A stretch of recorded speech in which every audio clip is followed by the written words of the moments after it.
Welcome to Real World, Real Talk with Dr. D.Z. Cofield.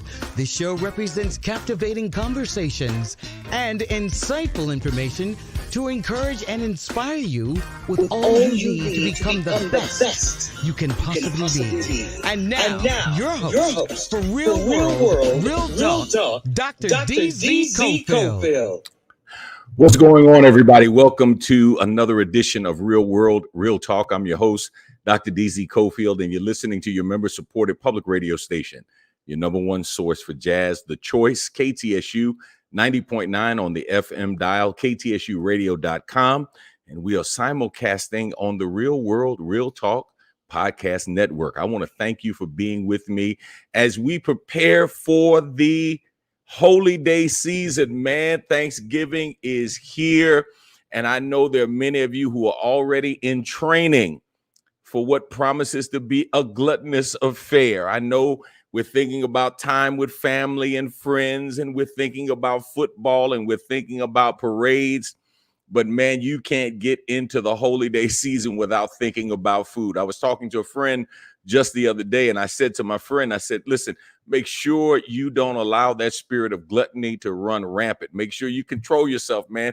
Exercise some discipline. And he said to me, Pastor, listen, the spirit is willing, but the flesh will eat. And we're already planning menus and all kinds of stuff and how we're going to indulge in our favorite foods. But today's show is going to give you something to think about. Something to think about in terms of your health and the relationship between what you eat and how you feel. And there are many of you who are, how can I say it? You're really set to exacerbate some of your physical maladies simply because of what you're going to eat, how much you're going to eat over the holidays. And so we want to give you some information, give you something to think about on today's show. Now, before we go any further, let me take care of a couple of housekeeping matters. First of all, if you'd like to follow me during the week, you can follow me on Instagram or IG at DZ Cofield. You can follow me on Facebook at DZ Cofield, and you can follow me on Twitter at DZ Cofield. I really appreciate you being with us during this holiday season as we're prepping for Thanksgiving and all of the football and family and festivities, and then we'll be running straight into the Advent season.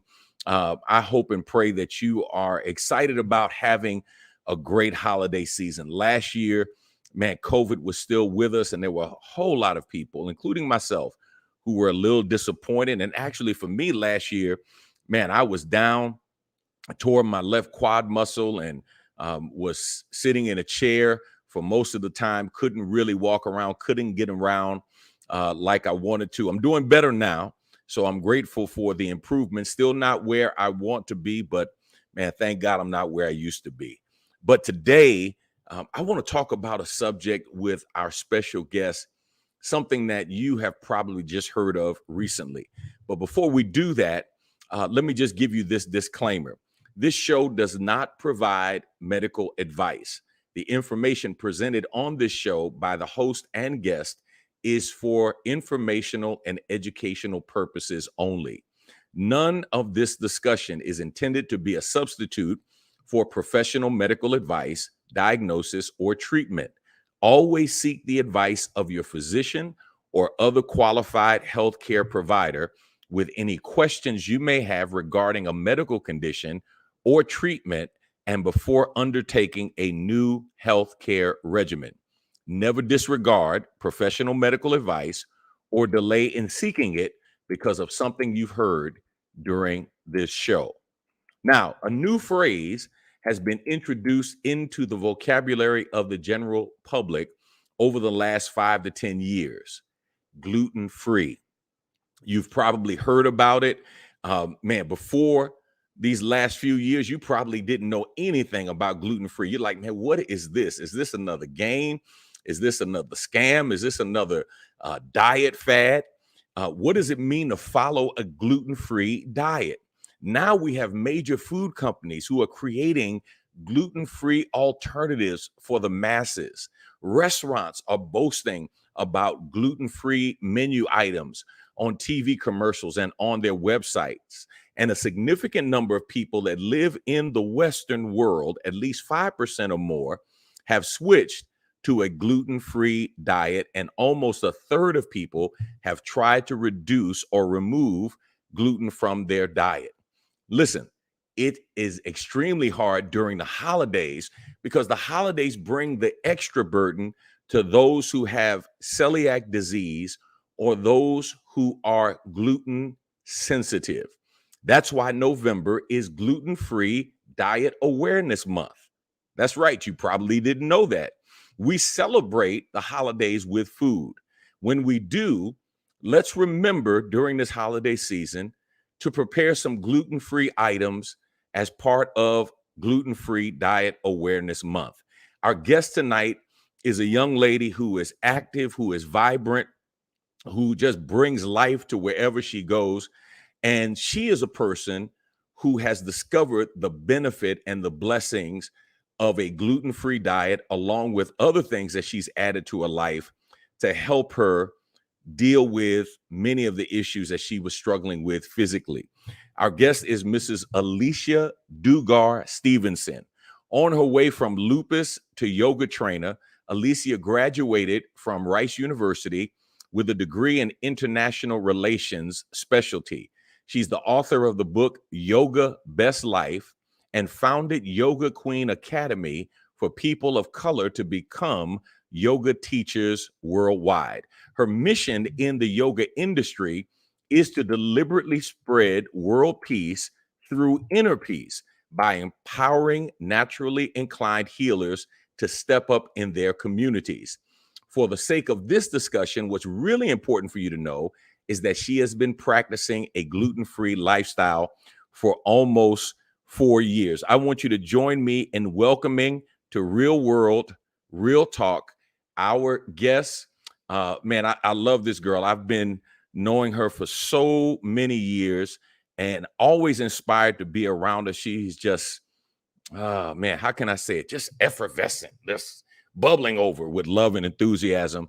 And that's my girl, Alicia Dugar Stevenson. Welcome to Real World, Real Talk. How you doing, girl? Hello, hello. I'm so excited to be here. Thank you for having me. I love talking about this topic. So, yes. No, you love talking, girl. You just love talking. It's very interesting because Alicia has been with us before to talk about yoga and talk about her work and her book, Yoga Best Life. And Alicia came over to the house one holiday and asked if we had anything gluten-free. And I was like, I don't know. Like, what is gluten-free? What does it mean? And I felt kind of bad because I think you had a couple of pieces of fruit or something. And I was like, oh my God. I'm like, man, I'm so sorry. Like, we weren't prepared. And you were like, no, it's cool. It's no problem. But man, I was thinking this is something that we need to become more aware of. Since that time, my wife, Tori, has been playing with a gluten-free diet because she has suffered from a lot of inflammation and a lot of gas, a lot of bloating and things like that, trying to just determine some changes she can make in her eating and in her dieting as well. So share with us, Alicia, just this whole journey and how you came to the place to recognize that your body was gluten sensitive and what that meant when you discovered it. Ooh, this is so interesting. And for many years, I was very disconnected from my body. So I talk about being diagnosed with lupus in my very early years at Rice University. What happened for me is that at the time, I would always say, oh, I feel good, or like, that gas was a little bit weird, or like, I feel a little off, but I'll just ignore it because it's not that bad. So it took me years of doing that until finally my body was like, hello, there's actually something going wrong here. You have to pay attention to this. And that's when I started to really discover the symptoms of lupus and then go to be diagnosed eventually with lupus. what happened after that time is that I was on medication. I was taking sometimes 8 pills a day because I was in so much pain. Every day I woke up, inflammation in somewhere, mostly my joints, sometimes in my face and my eyes, and sometimes in my feet to the point where it hurt to walk. And so for me, I was seeing more of the pain side. And I always say pain is an indicator. So it took me a while of just being dependent on the pills. And I was talking to a friend at a yoga studio, and she was a nutritionist. And she said, "Oh, Alicia, you should try being gluten-free. What about that?" And I had no idea what gluten-free was. But what I heard her say is to limit myself and take something out of my diet. And so my first response is like, look, I'm on a seafood diet. I see food, I eat it. Right. And that was my perspective until the symptoms got so bad. My hands started hurting so bad, like taking the medicine wasn't enough. Then I remembered, because I pretty much couldn't move when my body was so swollen and in pain. And I remembered, and I was like, my friend, and her name is Michelle, I'll never forget. My friend told me something about a gluten-free diet. And I remember her mentioning inflammation, but I had completely written it off. Wow. And it was in that point of being in pain and like, I don't know what to do. I'd already taken the ibuprofen. I had already taken the steroids that they prescribed and all the things. And I was like, well, let me at least try this gluten-free thing. So it was in desperation that I turned to trying this gluten-free diet. And when I started to do some research, because I like to look things up before I try things, but when I started to do some research, I'm like, well, what even is gluten? I saw, it's the proteins in wheat flour and barley and rye. And I was like, well, what really is it? And my sister makes bread from scratch. And she talks about how when you have the flour and the water, it's the gluten that combines the flour and water and helps it to hold its form as it's baking. And I was thinking about, like, my body is 75% water. So I'm like, is there some type of expansion? Because I was eating like cereals and breads and all kinds of stuff, like pastas and all that. And I'm just like, maybe this is something. So I'm gonna just try it out. I'm gonna try it out. And I tried it right before the holidays. I went a month without eating any gluten. And, like usually depending, and this is something that I feel like if you're going to try this, labels, you have to start reading labels. It'll say pretty clearly on labels if something is gluten-free these days. It hasn't always been that way, but pretty much if you look at a label, it'll say GF and that's gluten-free. And so I tried it for about a month. I didn't eat anything with gluten. And then right when the holidays came, I was like, forget this. I have to be able to enjoy, quote unquote, the holidays to the fullest. Right. So I will eat everything. I'm going back to the seafood diet. So I ate everything that holiday. It's because I didn't really feel a difference when I went gluten-free. It was like, I don't know if I feel better, still some pain and inflammation. And it was when I went back on the gluten and ate everything. I ate all the mac and cheese and all the everything else and all the rolls and this and that. After the holidays was when I noticed the symptoms. That's when I started to feel the extreme fatigue. That's when I started to feel the heightened inflammation. That's when I started to notice that my stomach was like hurting more than just eating of the food that I did that prior month. And so I'm like, okay. And I'm a little stubborn. And, I'm like, I'm just going to see, because I'm not going to just take, because it's like, oh, this is the new thing. I'm not just going to take it for that. So I tried it. So after Thanksgiving, I went back gluten-free because I didn't feel good. And then all of a sudden I had more energy and I felt like, better. And I was like, maybe this is psychosomatic. So on Christmas Eve, I was like, forget that. Going back to the seafood diet. I had the gumbo, because, gumbo is rude. Although for all of y'all people out there from Louisiana, I feel you. I make my own roux. And so I just do it with gluten-free flour. So you can easily substitute.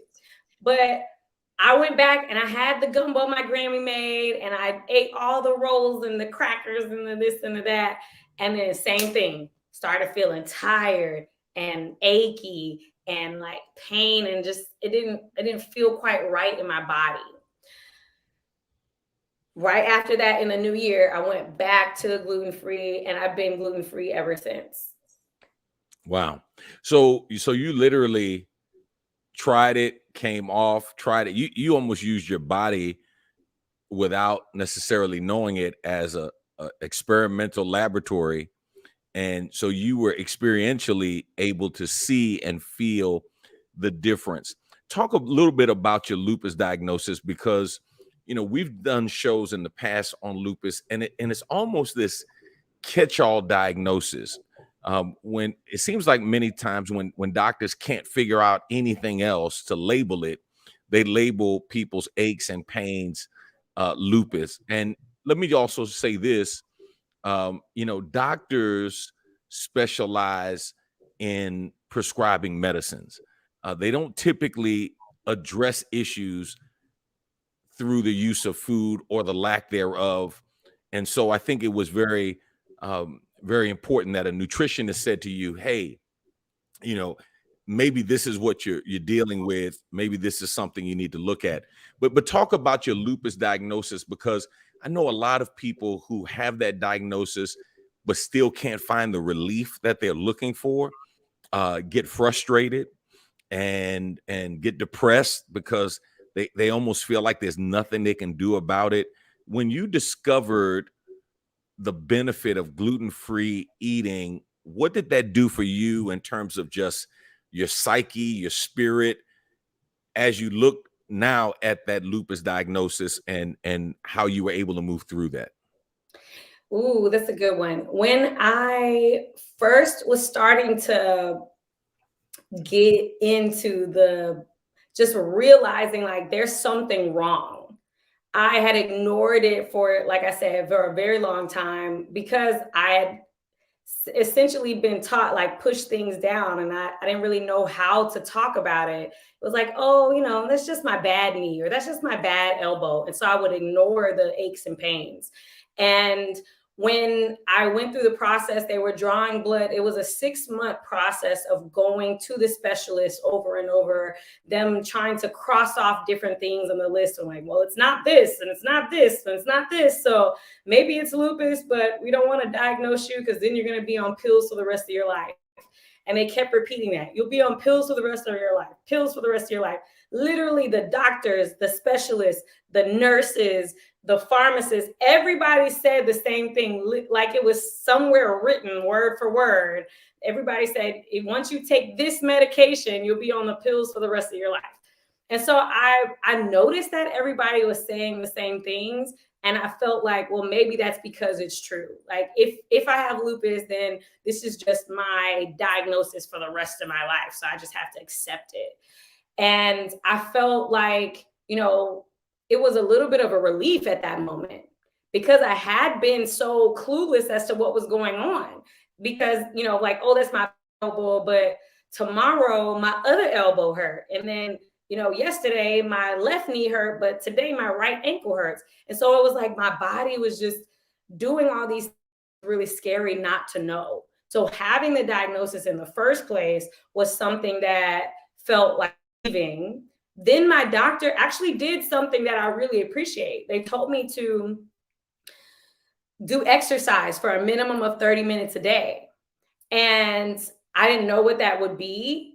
So when I finally tried running and swimming, and my hair wasn't having swimming at all, and I tried CrossFit, not for me, and I tried boot. I don't like yelling. I don't like people yell at me. And then I finally tried yoga, and I had this experience because I was a little afraid of it. I had heard that it was evil and that it was a religion, and that, they're like calling spirits and stuff like that. So I was like, I don't know about this yoga thing, but every time I put my hands together, I'm a thank God. And I'm like praying and doing all those things. But what I really remember about that is like, wow, I can feel my fingers, I can feel my arms. And there was this experience in the class of connecting to my physical body that I had never done before. And that was the first part of creating that relationship with myself that I needed. And I feel like that can be, especially for a lot of people with autoimmune, and they tell you, oh, your body's fighting itself. And it feels like, well, how can I compete with my body fighting itself? It's like, well, getting to know my body, loving on my body, taking a deep breath that nourishes my body, that is what really brought me away from the place of being sad about being diagnosed with an autoimmune disorder or disease. Being in the practice of connecting to myself. And yes, I did pray every time I got on my mat just to get me from like being afraid of yoga and into being like connected with what I wanted to do, what my intention was, which was to be curious about who I am physically and non-physically. I got to notice the things where I was having blockages on my mat in my body. I got to feel like, okay, maybe it's not normal that my left knee is randomly hurting on a Wednesday. Maybe it's not normal that my shoulder is hurting for apparently no reason. And so that really became encouraging for me to notice things I had ignored and not noticed about myself before. If you're just tuning in, you're listening to Real World, Real Talk. I'm your host, Dr. DZ Cofield, and you're listening to The Choice 90.9 KTSU. Let me just remind you, this show does not provide medical advice. The information presented on this show by the host and guest is for educational and informational purposes only. None of this discussion is intended to be a substitute for professional medical advice, diagnosis, or treatment. Please consult a professional before undertaking a new healthcare regimen. Let's talk about and really define what gluten is. We talked earlier off camera about this. So gluten is the general name for proteins found in wheat, rye, barley, and hybrid grains. Gluten is responsible for many of the most adverse health effects. Grains, yes, and it's responsible for the most adverse health effects of gluten, especially for people who have celiac disease. Now, you said to me earlier that you have not been diagnosed with celiac disease, and so you would be classified as a non-celiac person who has an extreme sensitivity to gluten. What are some of the characteristics that you have been diagnosed with in terms of evidence of gluten? I've seen reports where people have a lot of inflammation. Some have intestinal problems. Some have even connected things like irritable bowel syndrome to the presence of gluten in their diet. Nausea, depression, all kinds of ailments. What are some of the things that you saw gluten causing in your life, especially when you got off of gluten and then got back on and then got back off? For me, some of the signs, and even to this day, like if I go to a restaurant, I usually eat first, unless I check their website and I see that they have gluten-free things on their menu. Because if they don't, if it's supposedly gluten-free, some of the seasonings can still have gluten because it's like a filler that, makes it cheaper for them to mass produce. When I first started to really notice the signs, it was like painful gas. And like not just like gas that's painful to other people in the vicinity, but like gas that's like stuck in my joint, my wrists and my knees. Like if I rub my knee and I start burping and it's like, oh, it relieved pressure, it felt better. It's like literally felt like there's gas trapped in my body, in my stomach. I noticed that when I was on the gluten-free diet consistently, I maintained a level of weight, and I don't, I don't quote unquote consider myself on a diet or trying to stay a certain size or thinness or whatever. I just noticed that for me, and being bigger in the past, like I was probably double my size, not double my size, double my clothing size back, maybe 10 years ago or so. And now, just by cutting out gluten in my diets helped me to maintain this weight. So at least I don't have to buy new clothes. Not that I prefer one or the other. I just don't have to buy a whole bunch of clothes. They Yeah. all fit. Yeah.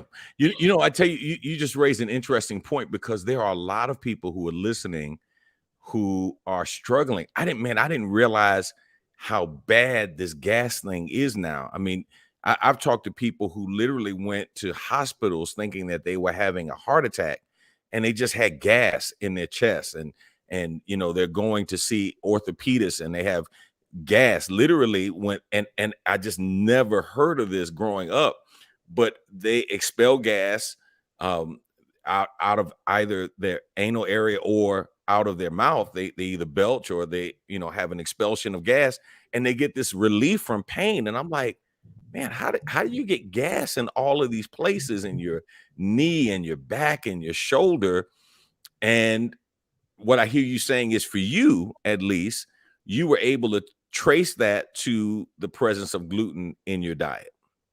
Absolutely. And, not to say that that's the only cause. Of course, there are other causes of gas.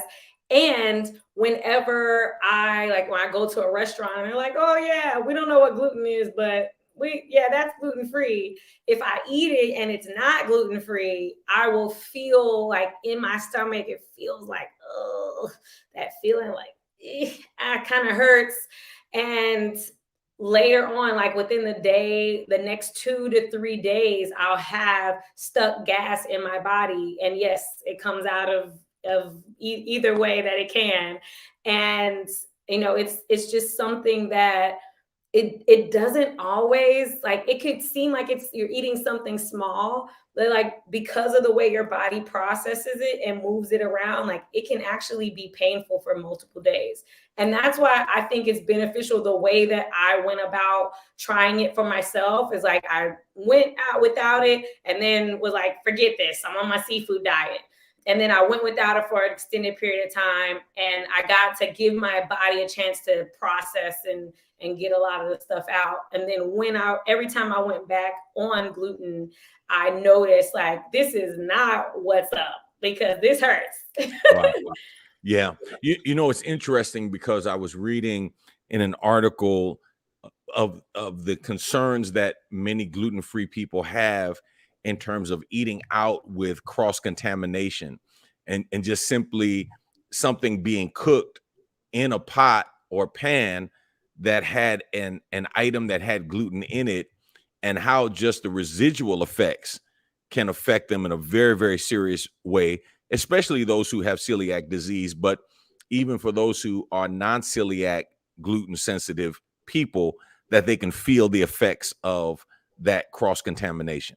Oh yeah, the food itself can be gluten-free, but if the seasoning isn't gluten-free, if you just get fries and maybe they're sweet potato fries, but they put them in the grease that they cooked the chickens that are breaded in, then it can be a really sticky situation. There are some restaurants that have dedicated separate kitchens to prevent cross-contamination, or if, like, what I do now, whenever we go to restaurants, is I pick the restaurant. So when we have people and we're like, oh, let's go eat, I pick the restaurant of somewhere that I know has a specific gluten-free, like, observations. They have a gluten-free protocol that they follow. Wow. That's something. For those of you who are wondering, celiac disease is an autoimmune condition where consuming gluten in any form can cause serious harm, like long-term organ damage. And that's, I think, part of the challenge with celiac disease, with the umbrella diagnosis of lupus. Man, you just may not know what will actually affect your body adversely. And you talked about taking medicines and pills and prescriptions and the like. And it sounds like all of those pills were basically designed and intended to help address the symptoms, but not address the root cause of the problem. Do you feel that way looking back now on all of the medicines and things that you were taking during that time when you were suffering with the pain and inflammation and the like? Oh, absolutely. And they even were very transparent about it when I first was prescribed the medication. They were like, "Oh, well, this medication they found out helps with lupus symptoms because they were using it for something else. So, just take this for the rest of your life." And then whenever Man, I you would said have take it issues, for the rest of your life. I mean, that's crazy. I mean, you discovered this while you were in college, so you're late teens, early 20s, and they're telling you, "Oh yeah, you're gonna take this for the rest of your life." I mean, you got to be looking at that and going, "What?" well, back then, I just wanted an answer. So for me, it was like, finally, yes, something, give me something, like give me the pills. I will take anything. It was like, I don't know if you've ever experienced chronic daily pain, like the kind where people look at you and it don't look like anything's wrong with you, but Right. it's like I'm hurting, like literally, like feels like fire. Sometimes if I was in the sun, it felt like my skin was on fire. I mean, just whew. So at that point, I didn't care. I was like, oh, I'm taking for the rest of my life. I would gladly trade that if I didn't have the pain. So at that point, I was just like, please give me the prescriptions, please. Like just all at the same time, I would take them with water, with food, whatever you say. Yeah, yeah. Symptoms reportedly of gluten sensitivity can include digestive issues like bloating, gas, diarrhea, or constipation. You can also experience nutritional deficiencies. If you have celiac disease, that can cause anemia, weight loss, or even failure to thrive. And eating gluten, if you are gluten sensitive or you have celiac disease, can also cause skin rashes, neurological issues, and depression or anxiety.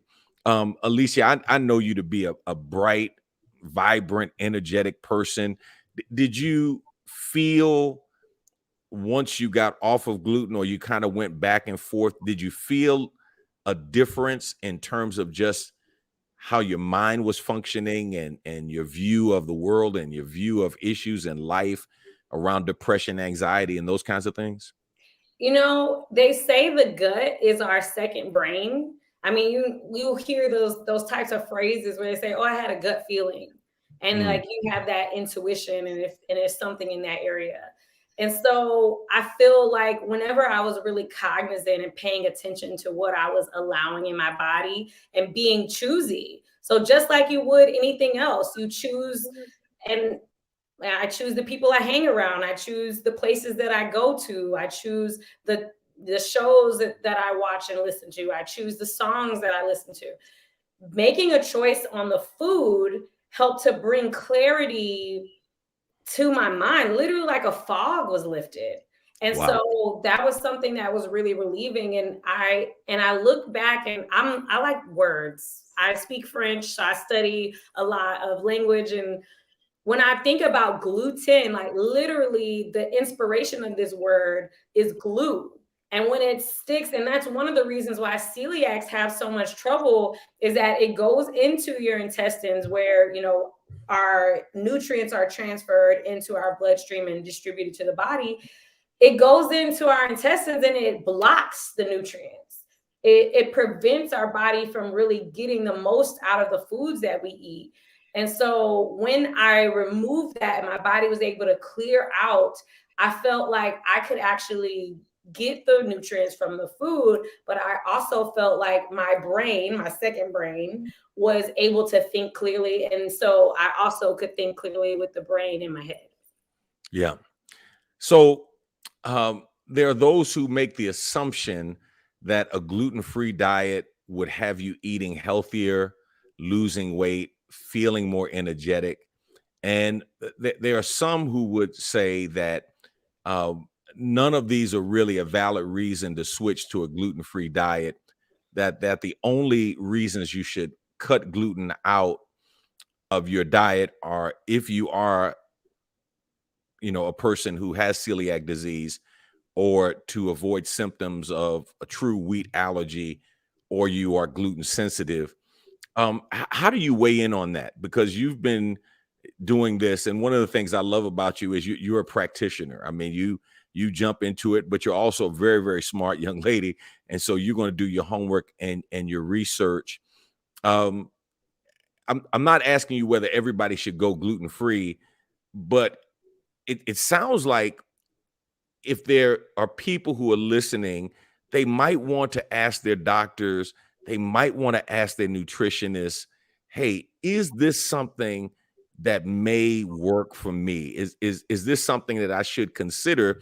Because if they're walking around with a lot of gas in their body, if they're walking around with a foggy mind, if they're walking around with abdominal discomfort, and all they're getting are pills to help address the symptoms, man, they ought to ask some questions. What would you say to somebody who's listening right now who is saying, man, that girl's describing me? Like I've been dealing with this for years. Like this is just, not something that's just come up. I've been dealing with this for years. I would say, everyone's situation is different. Just like I love afros, but I wouldn't tell everybody not to comb their hair every day. That's just the thing.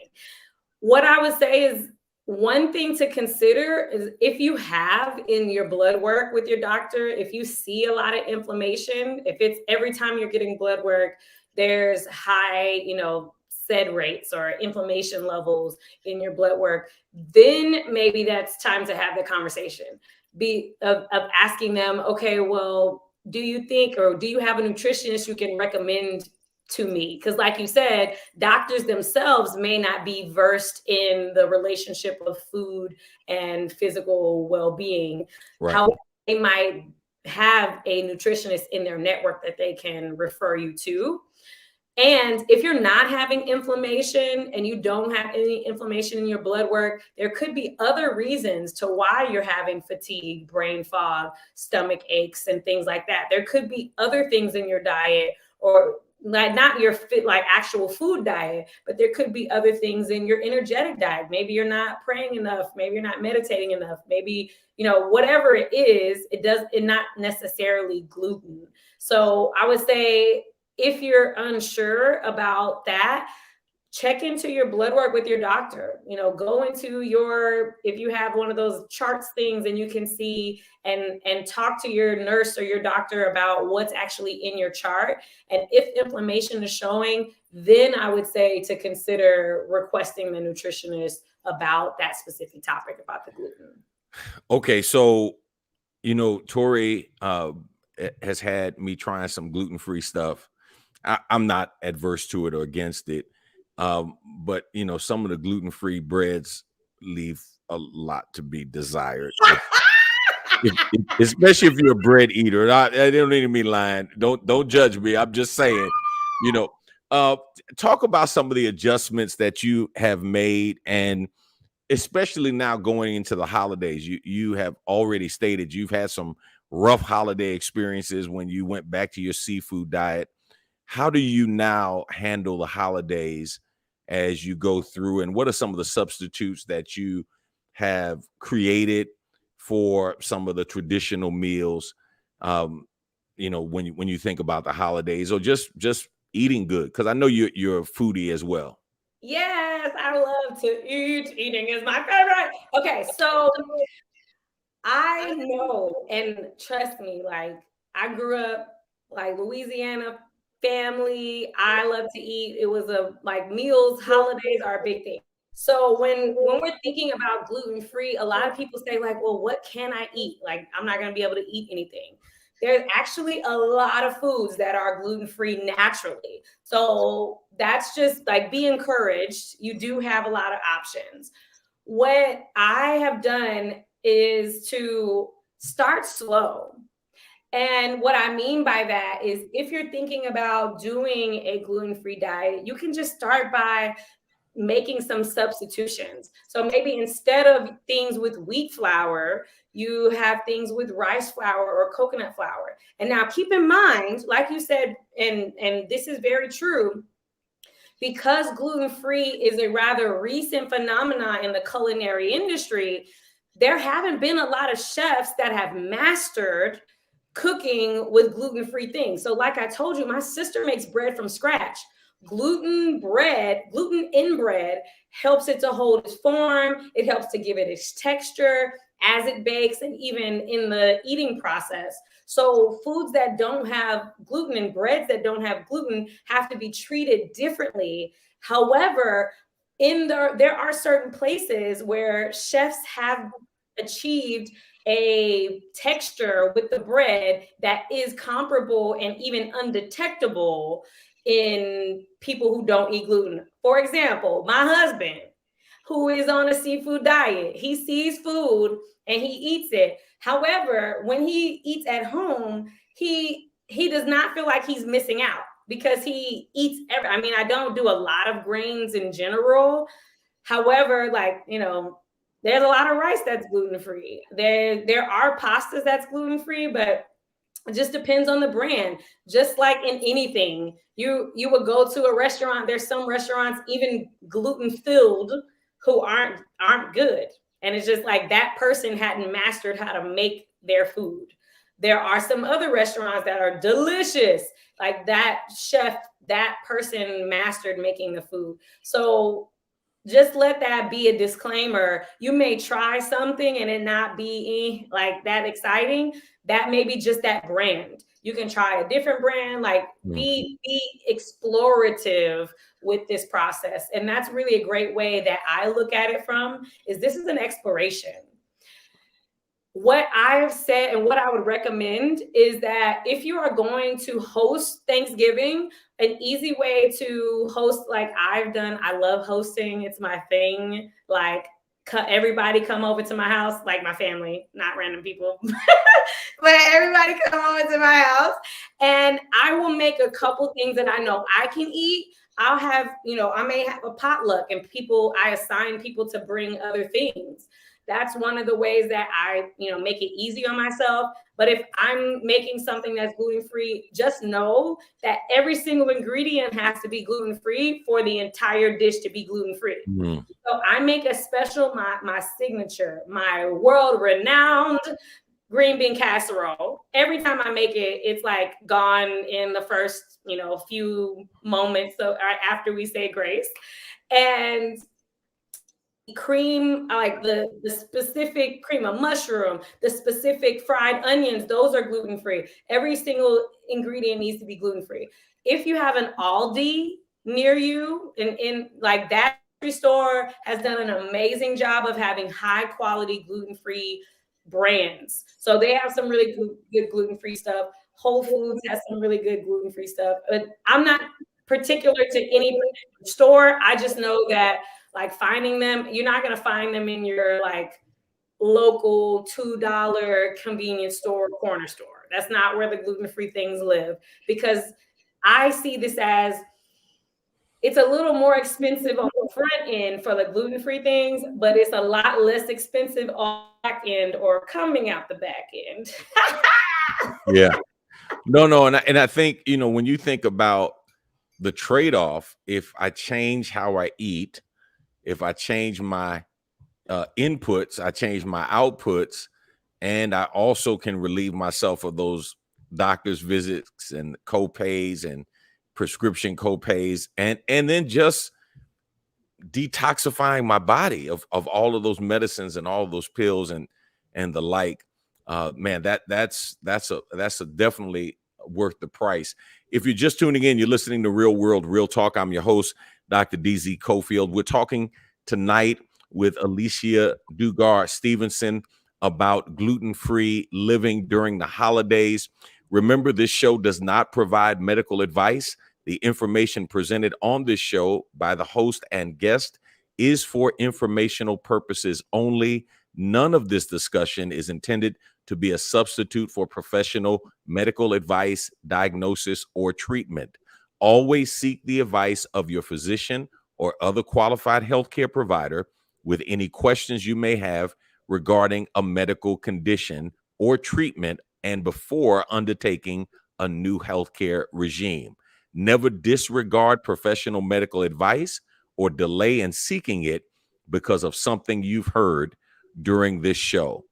So, Alicia, let's talk about what you're going to be doing over the holidays, because I know there's some classic dishes that people have in mind: dressing, stuffing, macaroni and cheese, greens, string beans. Talk about your holiday traditions now as they have been revamped to honor your gluten-free lifestyle. What are some of the things that, like, can you have gluten-free macaroni and cheese? I don't know. Can you? Yes, I have had gluten-free macaroni and cheese. I also, and I know this, we're not necessarily talking about this, I also am dairy-free, not vegan, but I don't eat anything dairies. However, I have had gluten-free, dairy-free mac and cheese. And it's the same thing as anything. People have to know what they're doing when they're making it. Otherwise, Right. why even bother? So I would say if you're going to be doing these things in the holidays, you might want to practice a couple times if you've never cooked gluten-free before. And the thing that I like to do is I like to make the dish and let everybody enjoy it. Like, literally no one cares that my green bean casserole is gluten-free and dairy-free. As long as it tastes good, because I don't announce, I'm like, this is gluten-free, dairy-free, because not having it doesn't hurt people. Right. It's the opposite, is when it's like in there, it could potentially hurt people. Potentially. And so when they have it, it's like, oh, this is so good. And they just enjoy it. That's what I like to see. And that's really how I gauge my recipes with my husband, is like, I cook it. And if he like makes the face and he's like, what is this? Then I know, like, okay, I need to work on this recipe. Other than that, if he just eats it and he's like, yeah, that was good, I'm like, that was gluten-free. Have you liked it? So what I'm doing this holiday, I'm actually doing a Thanksgiving brunch. And I will be doing, we're going to have turkey wings and waffles. So we're going to have, I have this brand that I really like that are gluten-free waffles. I'm also going to get regular waffles. So like for me, having, the way that I do it is if I'm making waffles in a toaster, I put my waffles in first. Anything that's gluten-free, I put in the pans first, or put in the items, the dishes first. And if I'm gonna like be making waffles in the same toaster, then I'll do the gluten waffles for everybody else. And as far as the turkey goes, it just depends on the seasoning. So I actually take my seasonings and look at the bottle, and I'm looking for and it'll say if it contains wheat. Sometimes if it's a cheaper brand, if you buy in bulk, sometimes they have gluten in it because it's easier for them to make money when it like weighs more. So they like use it as a filler. So I usually like to buy smaller batch seasonings. So that helps me to know, like, smaller batch seasonings, they usually do say gluten-free on them if they're only that spice. So that's how I really get around being unsure about the spices. What I also do is I will plan to have the rolls for everyone else. I do have some breads that I like, that I've tried out particular brands that I really enjoy. So if I'm doing that, I may have two separate pans. I have a pan for the gluten-free bread and a pan for the regular bread. So I just know that I'm doing that. I also, I love, and everybody looks forward to my rum balls. My rum balls are like the best ever. And I use them with Nilla wafers. So I get gluten-free Nilla wafers from Aldi. I love that store. I really need to work with them one day because they just have the best selection. So I use them. And so my entire rum ball, I make a whole bunch and they're all gluten-free. And so like just making little substitutions like that, like I'm perfectly happy having cookies and cake there for everyone else. As long as I have at least one sweet that I can enjoy, like that's what I do. So I have them bring a pie if they want to bring pecan pie or whatever. And then I'll make the rum balls because I know I love rum balls. But there are some easy substitutions you can make for gluten-free. Like instead of using a regular graham cracker crust for a pie, you can use a gluten-free graham cracker crust. And so it's just as simple. I just look online and find out some substitutions for gluten. And like I said, all before the holidays, because there might be some tweaks and stuff you need to make so that it can live up to your standards. Yeah. I think it's interesting because you just mentioned something that I did not think about, and that's gluten in seasonings. I think most people would probably be like me and think all seasonings are created equal, and seasonings are seasoning, pepper is pepper, and cayenne is cayenne. But to your point, for companies, especially those I would say bargain companies, we'll just call them that, who are looking to stretch their profits, it wouldn't be unthinkable for them to add fillers into their products in order to extend the amount of product that they have so they can increase those sales. As we get ready to close, we've got a couple of minutes. Let me just hit a couple of things that you hear some people say in opposition to gluten-free eating. And basically they're saying these things for people who may say, you know what, I want to try gluten-free eating, but they don't have celiac disease. They're not wheat sensitive. They don't have a wheat allergy, but they want to do it anyway. Some of them you've already addressed, but let's just close out by talking about some of these things. One of the concerns is that if you go with a gluten-free lifestyle, that you will have a lack of fiber in your life. And one place I was reading, it was almost suggested like, man, if you go gluten-free and you don't have to, it was almost like you're going to have to start taking a daily dose of Metamucil, or something like that, which is interesting because, as you describe gluten and as it's defined, some people who are taking a daily dose of Metamucil may be taking it because they do have a problem with gluten in their diet. But what do you say to people who have a concern about the amount of fiber that they would get in their diet? I definitely feel like anytime you're thinking about taking something out of your diet, you want to be cognizant of what that includes. So it is very valid to think about fiber. And there are other ways to incorporate fiber in your diet. And I feel like I said this before, maybe to you in conversation, but like if I were to take, meat out of my diet, that doesn't mean I'm not going to have any protein. There are other ways to get protein. So in this case, if you are considering taking grains out of your diet, even if you are experiencing celiac or gluten sensitive symptoms, what I would say is think about what other grains you can incorporate into your diet. Like eat oatmeal. I still eat granola. There are grains that are gluten free that still provide fiber. So when I make a smoothie bowl or when I, sit down to have a bowl of oatmeal, like I'm getting the fiber in that way. So I would just say look for those substitute brands, and there are some really, really delicious ones out there. Like, in fact, some of the things that I have that are gluten-free brands, my husband actually prefers to what we used to eat in the past before I made the switch over to gluten-free.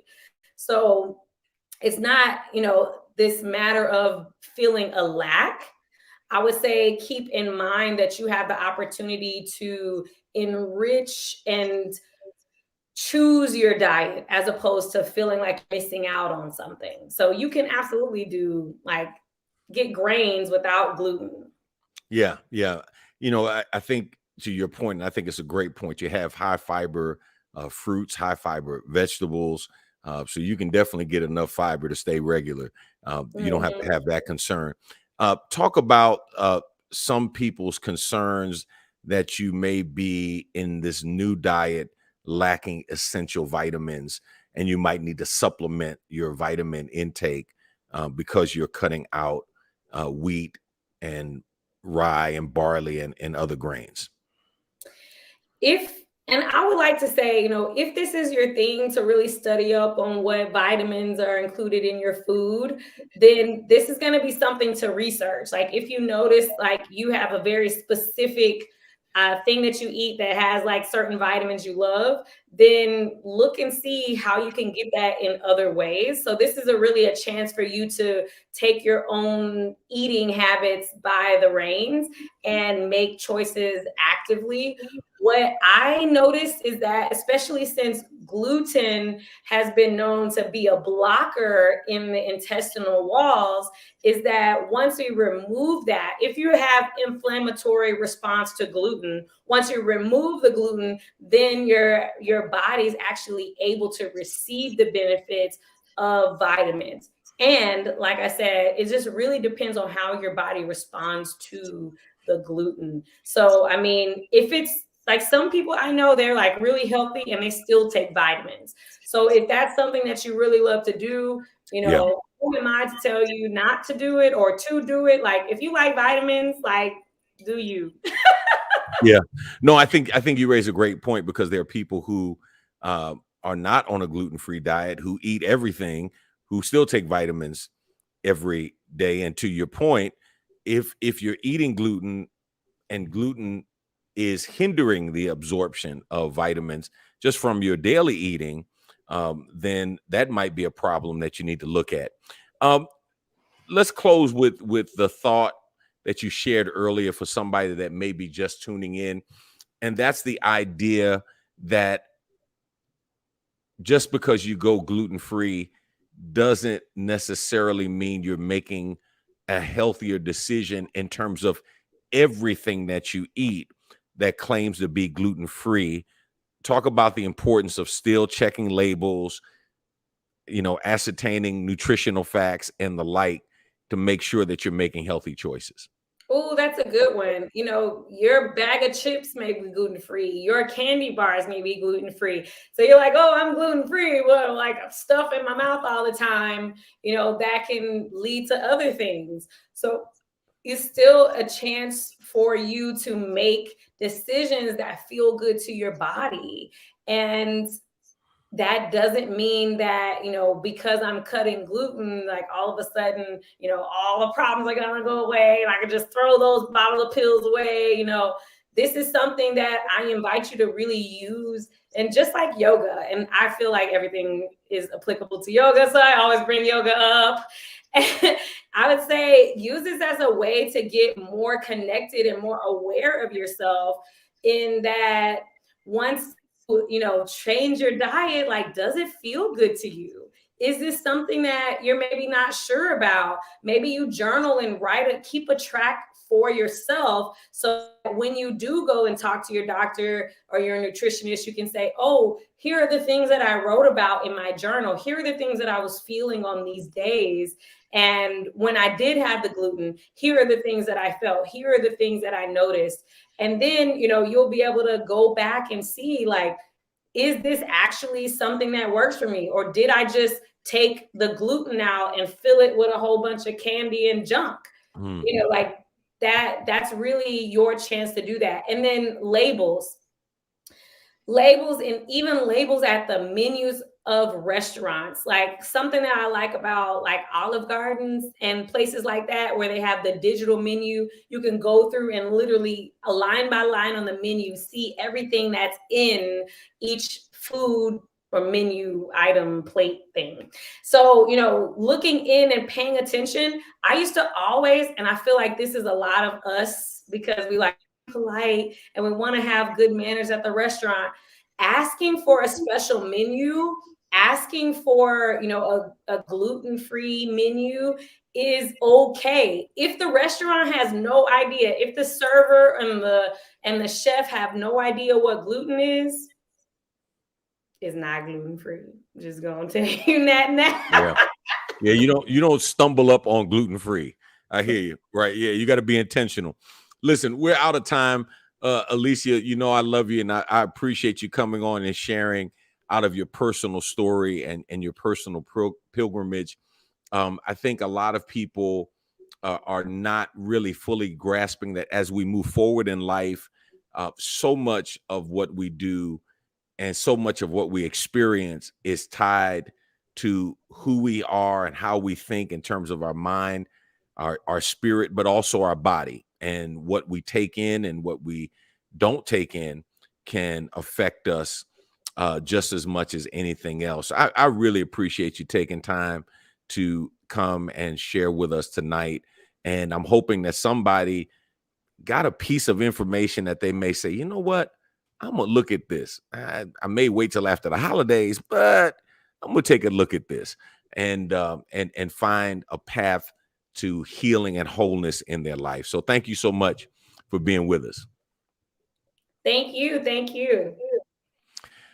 The late Vernon John said, if you see a good fight, get in it. I always add, if you don't see a good fight, start one. And the fight for your own health, man, there's no greater fight that you can get in. One of the things that I'm going to be doing over the next several weeks is looking at a variety of subjects and topics that affect you as a person, things that you need to think about, things that you need to explore to find out, man, how do I become the best version of myself? Now, I'm not saying, and my guest is not saying, gluten-free eating is the answer for you. It may be one part of the answer. It may not be any part of the answer, but you should at least be aware of how what you eat affects your body, affects your mind, affects your spirit, affects how you interact with others, and even more. Thank you for being with us on tonight. You've been listening to The Choice 90.9 KTSU, your community station. Stay tuned for truth. And I want to thank all of you who are following on the Real World, Real Talk Podcast Network. Until next time, God bless is my prayer. Thanks for listening to this episode of Real World, Real Talk. Be sure to subscribe to this podcast to be notified of new episodes every week. Follow us via social media using the @RWRTDZ username on all platforms: YouTube, Facebook, Instagram, and Twitter. To submit any comments, questions, sponsor opportunities, or future show suggestions, visit us online at rwrtdz.com or via email at info@rwrtdz.com. Thank you for listening, and we hope you've been inspired to be the change you want to see in the world today. Until next time, be real, keep it real, and stay real.